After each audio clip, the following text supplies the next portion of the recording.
Hello, this is Pete, or Kenshin1913, along with... Mom. This is another Cooking with Kenshin1913. What are we making today? We're making Detroit-style pizza.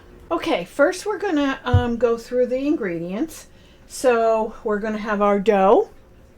This happens to be a store-bought dough. You can use your own pizza dough recipe as well.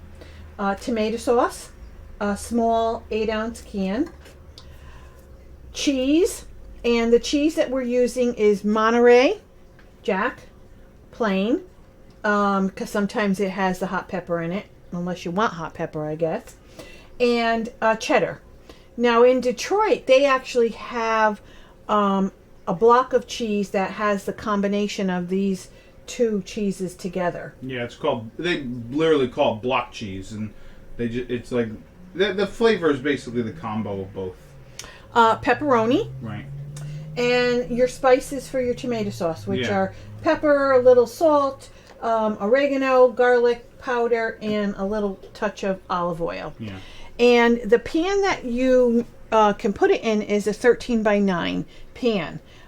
We happen to have an actual Detroit style pizza pan, which we bought after making the pizza many times. Yeah. And I used to just use my 13 by 9 pan. Okay, so first thing I'm going to do is to make my tomato sauce and season it up and put it to the side. Okay, so we have our tomato. You could have fresh tomato sauce. So I'm putting a little teaspoon of olive oil in here. Now the thing about the Detroit style pizza sauce is you actually don't use a ton of it like in a regular pizza, and they basically add a couple of different extra ingredients. One of the big ones that they add, which I guess not a lot of people add in their own tomato sauce for pizza, is garlic powder. So we're gonna add garlic powder, and I'll have the amounts in the video description. You're not using an awful lot of tomato sauce, so you don't need an awful lot of spices. A large amount. Yeah. So the thing about this pizza that's different is that it's more of a flatbread pizza, like a focaccia type deal. But the beauty of it is that it's going to get cooked in the cheese fats that we have. And every part of it is kind of got that crunch. Yeah, like we'll show you. So let's talk while my mom gets the dough out, and you got to olive oil the dough, or the olive oil the pan. Let's talk a little bit about the Detroit style pizza pan. It was in Detroit when they were working on cars. They had these pans that they would keep all the car parts in as they were making the cars. Back in the assembly line day. And so what they ended up doing was they ended up taking these pieces of sheet metal and then making them into these things, and then they would use the pans to cook pizza in. So they're the same pans that they would use to add, the car parts and stuff as they were making the cars, which is pretty cool. And this already has a non-stick finish to it, supposedly. It's made out of steel. So I mean, this is an important part of the recipe, because you want to make sure that the pizza doesn't stick. But the beauty of it is going to be with all the extra cheese that we're going to do, because it basically fries the pizza in cheese fat, which is terrific.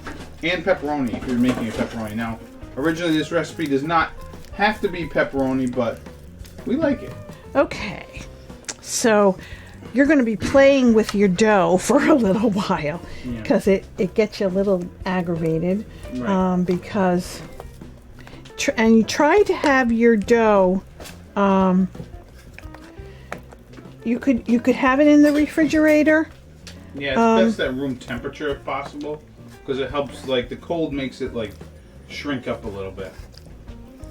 And what you want to do, if you can, which is it's a little tricky, as you can see with this store-bought dough. But if you have a fresh dough, I don't know if it's as tricky. But what you want to try and do is get it as large as the pan. And it's really giving you some trouble, huh? Yeah, it keeps, and of course it's got oil on the bottom. Yeah. So it's going to keep stretching back. But we just keep playing with it. Yeah, and what you can do is like a focaccia. You can kind of take your fingers and just kind of like that, yeah. And that might actually help a little bit. I don't know. And we have plenty of dough here. Like some people will say, "Oh, there's not enough." There's plenty of dough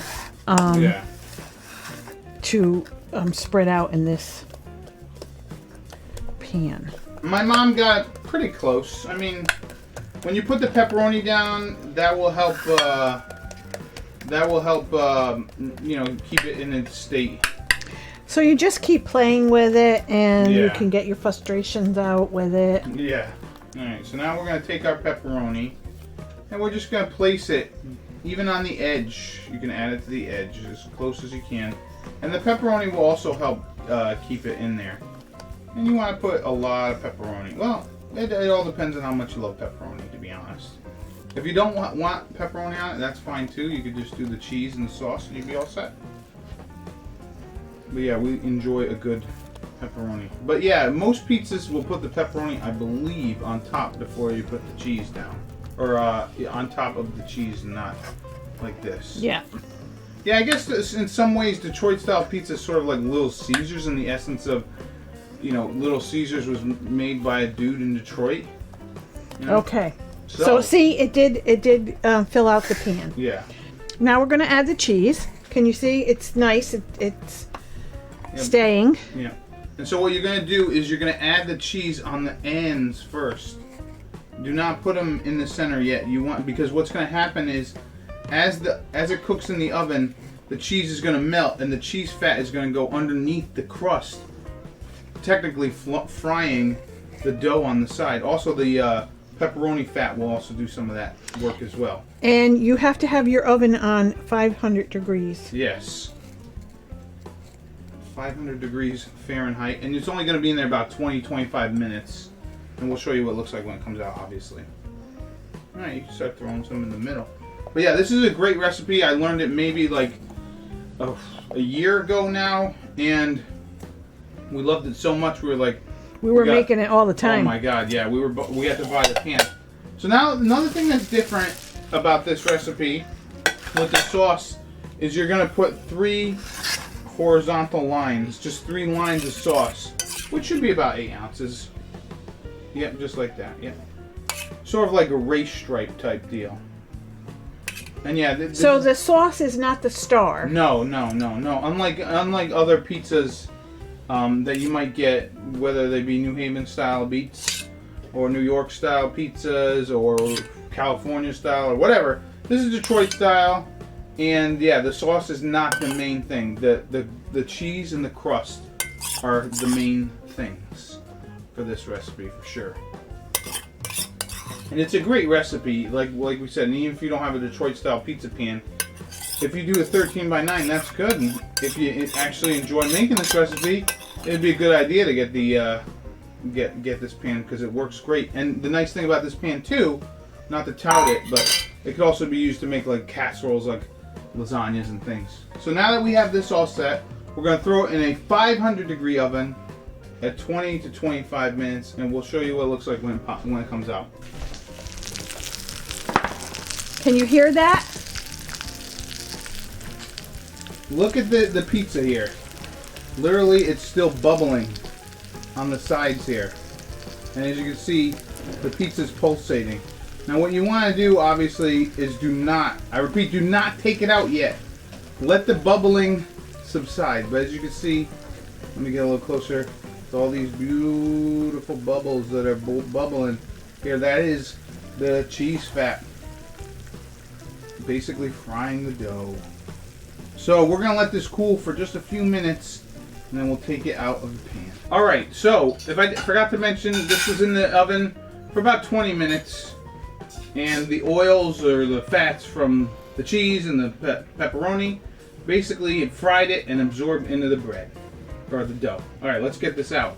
Now you might be thinking it's going to be kind of tricky, but for the most part, if you got this type of pan and you oiled it up nice, and it's well seasoned, it should come out like butter. So just take a spatula and take it on the side, and then you're going to just slide it out. as we show you.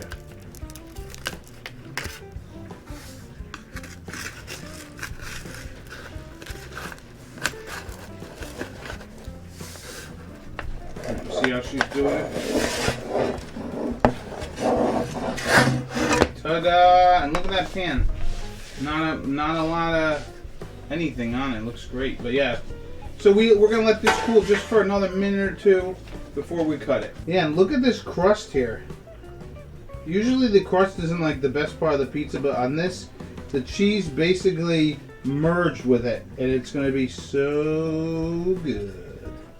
Okay, so cutting it, you've got two ways that you can do it. You can use a pizza cutter.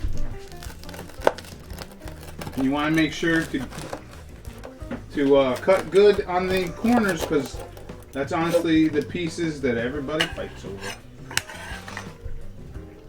And yeah, you can cut it up in about 3 pieces each. Pretty much using the Ration Stripes sauce to make it's still Don't pretty eat hot. this now, though, Yeah, it's still because very I could hot. already see myself with burning my mouth. Yeah. So Or the other way that you can cut it is using your kitchen shears, and sometimes that is easier. Mm-hmm.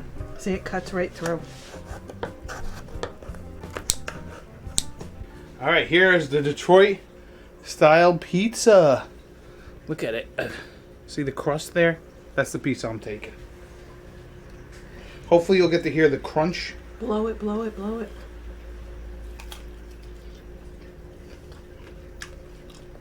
It's crunchy.